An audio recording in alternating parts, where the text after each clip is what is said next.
Hello friends, welcome to my channel. So இந்த வீடியோல நம்ம பேக்யார்ட்ல வளர்க்கக்கூடிய ஃபிஷஸ் எதுன்றத பத்தி பார்க்கலாம். அதாவது பேக்யார்ட்ல பாண்டா இருக்கலாம். அதாவது நீங்க ஒரு சிமெண்ட் பாண்ட் செட் பண்ணிருக்கலாம், இல்லனா பிளாஸ்டிக் பக்கெட்ஸ் இல்ல டிஷஸ் அந்த மாதிரி ஏதாவது கண்டெய்னர் வச்சு அதுல ஃபிஷஸ் வளர்க்கலாம்னு உங்களுக்கு ஐடியா இருந்ததுன்னா அதுக்கு நீங்க விடக்கூடிய ஃபிஷஸ் எந்த மாதிரி ஃபிஷஸ் விடலாம் அப்படிங்கறத பத்தி தான் இந்த வீடியோல பார்க்க போறோம். சோ வாங்க வீடியோக்குள்ள போலாம். சோ வீடியோக்குள்ள போறதுக்கு முன்னாடி இப்பதான் நம்ம சேனலை ஃபர்ஸ்ட் டைம் விசிட் பண்றீங்கன்னா இந்த சேனல் அக்வாரியம் டிப்ஸ்க்கான சேனல். சோ நம்ம சேனல்ல நிறைய அக்வாரியம் டிப்ஸ் பத்தின வீடியோஸ்லாம் போட்டுட்டு இருக்கோம். ஸோ எல்லா வீடியோஸையும் விசிட் பண்ணுங்க. இந்த வீடியோக்கு ஒரு லைக் போட்டுட்டு வீடியோக்குள்ள போங்க. ஸோ இந்த மாதிரி பாண்ட்ஸ்ல வளர்க்குறீங்க, அதாவது சிமெண்ட் பாண்ட் ஆகட்டும் இல்லைனா பக்கெட் ஆகட்டும், எந்த மாதிரி கண்டெய்னர்ல வளர்க்குறதா இருந்தாலும் அக்வாரியம் ஃபிஷஸ் வந்து நம்ம கிளாஸ் டேங்க்ல தான் வளர்க்கணும்னு கிடையாது. எந்த மாதிரி கண்டெய்னர்லையும் நீங்க போகலாம். பட் கண்டிஷன் ஒன்று தான், அந்த ஃபிஷ்ஷுக்கு தேவையான ஆக்சிஜன் சப்ளை, அதாவது ஃபுட்டு எல்லாமே ப்ராப்பராக கொடுக்கணும். வாட்டர் பேராமீட்டர்ஸும் ஓரளவுக்கு மெயின்டைன் பண்ணணும். இப்போ நான் சொல்ல போகிற ஃபிஷஸ் எல்லாமே நீங்கள் இந்த அளவுக்கு மெனக்கிட்டு மெயின்டைன் பண்ண தேவையில்லை அப்படிங்கிற ஒரு டைப் ஆஃப் ஃபிஷஸை தான் நான் இந்த வீடியோவில் மென்ஷன் பண்ணியிருக்கேன். ஸோ இந்த வீடியோ உங்களுக்கு கண்டிப்பாக யூஸ்ஃபுல்லாக இருக்கும். ஸ்கிப் பண்ணாமல் கடைசி வரைக்கும் பாருங்கள்.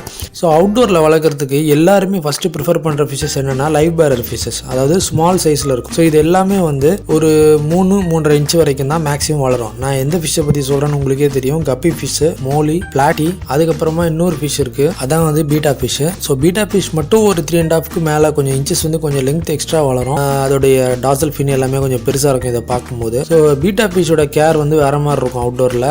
நீங்கள் முதல்ல நான் சொன்ன 3 ஃபிஷ் இருக்கு இல்லையா, கப்பி, மோலி, பிளாட்டி, இந்த ஃபிஷஸ் எல்லாமே நீங்கள் ஒரு பிளாஸ்டிக் டப் இருந்தால் போதும். அதை வந்து நீங்கள் டைரக்ட் சன்லைட்டில் படாமல் நீங்கள் பேக்யார்ட்லையோ இல்லை நீங்கள் அப்பார்ட்மெண்ட்டில் இருந்தால் கூட உங்களோட பால்கனிலேயோ கூட வச்சுக்கலாம். பட் ஃப்ளோட்டிங் பிளான்ட் கண்டிப்பாக நீங்கள் போடணும். ஸோ ஃப்ளோட்டிங் பிளான்ட்டும் போடாமல் நீங்கள் வளர்க்குறதா இருந்தால் கப்பி ஃபிஷ் வந்து வளர்க்கலாம். அதனை பட் ஃப்ளோட்டிங் பிளான்ட் இருக்குது அப்படின்னா, அதாவது வாட்டர் லெட்யூஸ் இல்லைனா ஃபாக்ஸ் டெயில் பிளான்ட், இந்த மாதிரி பிளான்ட்ஸை வந்து நீங்கள் போட்டிங்கன்னா இதெல்லாம் வந்து ஒரு லோ லைட்டிங் பிளான்ட் தான். ஸோ ரொம்பவே வந்து ஒரு பிரைட் லைட்லாம் வந்து தேவைப்படாது. ஓரளவுக்கு 3 வெயிலில் ஒரு வெயில் பட்டால் போதும், காலையிலையோ இல்லை மதியானமோ இல்லை ஈவினிங் டைம்லையோ சன்செட்டுக்கு முன்னாடி. ஸோ இந்த லைட்டிங் இருந்தால் அந்த பிளான்ட்ஸ் வந்து கரெக்டாக க்ரோத் ஆகும். ஃபிஷஸ்க்கும் வந்து நல்லாவே ரொம்பவே வந்து க்ரோத், அதாவது ஆக்சிஜன் சப்ளை நல்லா கொடுக்கும். உங்களுக்கு டேங்க், அதாவது நீங்கள் செட் பண்ணியிருக்கிற கண்டெய்னர் வந்து சிமெண்ட் பாண்டாக இருந்தாலும் சரி, பிளாஸ்டிக் பக்கெட்டாக இருந்தாலும் சரி, கரெக்டாக அது வந்து ஆப்ட் ஆகிடும். ஸோ இதில் வந்து எந்த பிரச்சனையும் வராது. ஸோ லில்லி பிளான்ட் கூட வைக்கலாம். லில்லி பிளான்ட் வந்து கொஞ்சம் மெயின்டெனன்ஸ் வந்து இந்த 2 பிளான்ட்டை கம்பேர் பண்ணும்போது கொஞ்சம் ஜாஸ்தியாக இருக்கும். ஸோ பெட்ரு வந்து நீங்கள் டார்ஃப் லெட்யூஸ் அப்படி இல்லைனா ஃபாக்ஸ் டெயில் பிளான்ட் போய்க்கோங்க. இது ரெண்டுமே ஈஸிலி அவைலபிள், ரொம்ப சீப்பான பிளான்ட்ஸ்.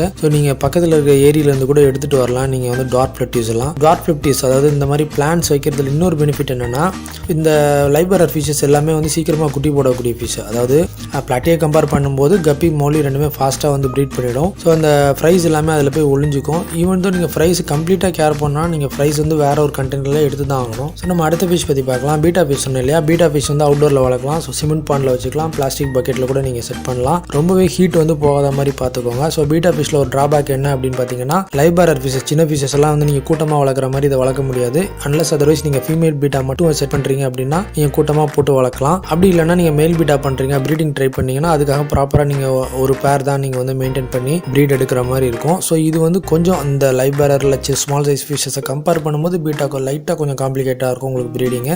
இதுவும் ஈஸியாக ப்ரீட் பண்ணுறது தான். பட் கப்பியை கம்பேர் பண்ணும்போது இது கொஞ்சம் நீங்கள் ப்ரொசீஜர் ஸ்டெப்ஸ் ஃபாலோ பண்ணுற மாதிரி இருக்கும். அதை பற்றி டீட்டெயிலாக நம்ம இன்னொரு வீடியோவில் பார்க்கலாம். ஸோ இனிமேல் சொல்ல போகிற ஃபிஷஸ் எல்லாமே கொஞ்சம் பெரிய சைஸ் ஃபிஷஸ் தான். அதில் முதல்ல நான் ப்ரிஃபர் பண்ணுற ஃபிஷ் எதுன்னு பார்த்தீங்கன்னா கொய்கார்ப் ஃபிஷ். கொய்கார்ப் வந்து ஒரு அவுட்டோருக்கு பெஸ்ட்டான ஒரு ஃபிஷ்னு சொல்லலாம். பட் கொய்கார்ப் வந்து கொஞ்சம் ஃபாஸ்ட் மூவிங்கு, ஸ்விம்மிங்கு, ஜம்பிங் எல்லாமே வந்து கொஞ்சம் ஃபாஸ்ட்டாக இருக்கும். அதோட ஆக்டிவிட்டி கொஞ்சம் ஃபாஸ்ட்டாக இருக்கும். ஸோ அதுக்கேற்ற மாதிரி நீங்கள் சிமெண்ட் பாண்ட் வச்சுருந்தாலும் சரி, பிளாஸ்டிக் பக்கெட் வச்சுருந்தாலும் சரி, அது வந்து நீங்கள் டாப் கவர் கண்டிப்பாக பண்ணியிருக்கணும். டாப் கவர் பண்ணலன்னா ரிஸ்க் தான். ஒரு 80% ஜம்ப் ஆகிறதுக்கு சான்சஸ் கிடையாது, ஒரு 20% சான்ஸ் இருக்குது. பட் நீங்கள் small size dishes, small size cement bond வந்து இதுக்கு பத்தாது. கண்டிப்பாக ஓரளவுக்கு பெரிய சைஸாக இருக்கணும். ஏன்னா இந்த ஃபிஷ் வந்து கொஞ்சம் ஃபாஸ்ட்டாக க்ரோ ஆகக்கூடிய ஃபிஷ். ஸோ கொய்கார்ப் ஃபிஷ் வந்து நீங்கள் வைக்கிறீங்கன்னா மற்ற ஃபிஷஸ் விடாமல் வெறும் கோய் மட்டுமே மிக்சட் கலர்ஸில் போடுங்க, ரொம்பவே அழகாக இருக்கும். இதுக்கு அடுத்ததாக நீங்கள் ஆட் பண்ணலாம் அப்படின்னா என்ன மாதிரி ஃபிஷஸ் வைக்கலாம் அப்படின்னா, டின்ஃபைல் பார்ப்னு ஒரு ஃபிஷ் இருக்குது. இது வந்து சிக்லிடோட டேங்க் மெட் தான். பட் ஈவன் தோ இது சிக்லிடோட டேங்க் மெட்டாக இருந்தாலும் இது ஒரு யூனிக் ஃபிஷ்.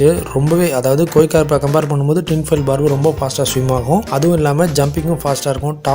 கண்டிப்பாக டாப் கவர் இதுக்கு இருக்கணும். நீங்கள் இது கிணத்துல கூட விடலாம். இந்த ஃபிஷ், இந்த ஃபிஷ் வந்து கொய்கார்ப்பை விட ஃபாஸ்ட்டாக வளரும். ஃபுட்டும் நிறைய எடுத்துக்கும். பேக்யார்டுக்கு வந்து ரொம்பவே ஆட் ஆகக்கூடிய ஃபிஷ். நீங்கள் டாப்ல இருந்து பார்த்தீங்கன்னா, நீங்கள் ஒரு பெரிய பக்கெட்டோ ட்ரம்லேயோ வச்சு பார்த்தீங்கன்னா அழகாக வந்து அது ரியாக்ட் பண்ணும். நீங்கள் வந்து ஃபீடு போடும்போது எல்லாமே ரொம்பவே ஆக்டிவாக இருக்கும், பார்க்கறதுக்கு அழகாக இருக்கும். இதுக்கு அடுத்தபடியாக பார்த்தீங்கன்னா பிரானா ஃபிஷ் வைக்கலாம். ஸோ பிரானா ஃபிஷ்ஷும் நீங்கள் பேக்யார்ட் பாண்டில் வைக்கலாம். பிரானா ஃபிஷ்ஷோட அக்ரெஷன் லெவல் அதிகமாக இருக்கும். மற்ற ஃபிஷ்ஷஸை டேங்க் மட்டும் விடாதீங்க. பிரானா ஃபிஷ்ஷில் அவுட்டோரில் நீங்கள் மெயின்டைன் பண்ணுறதா இருந்தால் இதுவும் கொஞ்சம் பெரிய சைஸாக வளரக்கூடிய ஃபிஷ் தான். ஸோ இதுவும் நீங்கள் வந்து எப்படி நீங்கள் டின்ஃபாயில் பார்வை கேர் பண்ணுறீங்களோ அந்த மாதிரி நீங்கள் கேர் பண்ணுற மாதிரி இருக்கும். லைவ் ஃபீட்ஸும் அப்பப்போ கொடுத்தீங்கன்னா ரொம்பவே பெட்டராக இருக்கும். குறிப்பாக இதை வந்து நீங்கள் ஃபிஷ்ஷை எடுத்து நீங்கள் க்ளீன் பண்ணும்போது கொஞ்சம் அது உங்களை நிப்பிங் பண்ண சான்ஸ் இருக்குது. ஸோ அது வந்து நீங்கள் கொஞ்சம் டேக் கேர் பண்ணிக்கோங்க. ஸோ லாஸ்ட்டாக நான் சொல்ல போகிற ஃபிஷ்ஷு ஃப்ளவர் ஹார்ன் வந்து யாருமே வந்து பேக்யார்டில் வளர்க்க மாட்டாங்க. ஸோ இது எக்ஸ்பென்சிவான ஃபிஷ் தான். பட் நீங்கள் இதுக்கு ஒரு ஆப்ஷன் இருக்குது. நீங்கள் அதை பேக்யார்டில் வளர்க்குறதுக்கு ஓரளவுக்கு சின்ன சைஸ் வந்து ரேட் கம்மியாக இருக்கிறத வாங்கிட்டு ஸோ என்ன பேட்டர்ன் வந்து உங்களுக்கு வந்து ப்ரைஸ் கம்மியாக கிடைக்குதோ அதை வாங்கிட்டு நீங்கள் பேக்யார்டில் சிமெண்ட் பாண்ட் வச்சு கண்டிப்பாக வளர்க்கலாம். வளர்த்திங்கன்னா நல்ல வந்து உங்களுக்கு ரெஸ்பாண்ட் பண்ணும். பட் வந்து நீங்கள் ப்ராப்பராக கண்டிப்பாக இதுக்கு ஏர் பம்ப் வைக்கணும். இது வந்து ஒரு மேன்மேட் ஹைப்ரிட் ஃபிஷ் இல்லையா, இது மற்ற ஃபிஷஸ் மாதிரி கிடையாது. கண்டிப்பாக நீங்கள் ஏர் பம்ப் வைக்கணும். இல்லைனா ஃப்ளோட்டிங் பிளான்ட் ஏதாவது போடுங்க. ஃபீடு கரெக்டாக கொடுக்கணும். கரெக்டாக நீங்கள் வந்து அதை அட்டன் பண்ணணும் டெய்லி ஒரு ட்வைஸ். இது வந்து ரொம்பவே வந்து ஹியூமன்ஸ் கிட்ட வந்து க்ளோஸாக இருக்கக்கூடிய ஃபிஷ். அதனால தான் இந்த பேக்யார்டில் வந்து ஆப்ட் கிடையாது. பட் இருந்தாலும் நான் ஒரு லாஸ்ட் ப்ரியாரிட்டி அதை சொல்கிறேன். ஸோ இப்போ நான் இந்த வீடியோவில் சொன்ன லிஸ்ட் ஆஃப் ஃபிஷஸ் எல்லாமே நீங்கள் வந்து பேக்யார்டில் வந்து வளர்க்கலாம். கண்டிப்பாக உங்களுக்கு ஒரு சக்ஸஸ்ஃபுல் ப்ரீடிங் ரேட் கூட கிடைக்கும். ஸோ இந்த வீடியோ உங்களுக்கு பிடிச்சிருக்கும், நம்ம பிடிச்சிருந்தா லைக் பண்ணுங்கள். வீடியோ வந்து யூஸ்ஃபுல்லாக இருக்குன்னு தோணுச்சுன்னா மற்றவங்களுக்கு ஷேர் பண்ணுங்கள். நம்ம சேனலை மறக்காமல் சப்ஸ்கிரைப் பண்ணி கூடவே பெல் நோட்டிஃபிகேஷனில் ஆல் ப்ரெஸ் பண்ணிக்கோங்க. தேங்க்யூ ஃபார் வாட்சிங்.